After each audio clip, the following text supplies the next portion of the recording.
How to use the stoplight technique. When you're studying for a test, it can be difficult to decide where to start. This video will explain how to use the stoplight study technique to prioritize your study material. For this exercise, you will need a computer or a pencil and the material you will be tested on.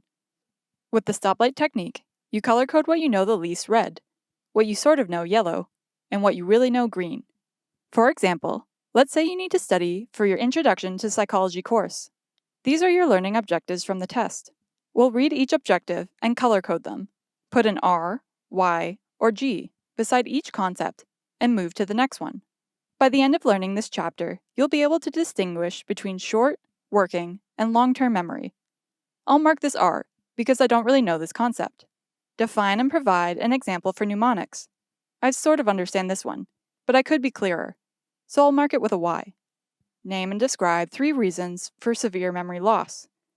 I'm confident about this concept, so it gets a G. Define and explain the effective domain of learning. That's another one I sort of know, so I'll put Y. Now that we've color-coded the concepts, we can start to study.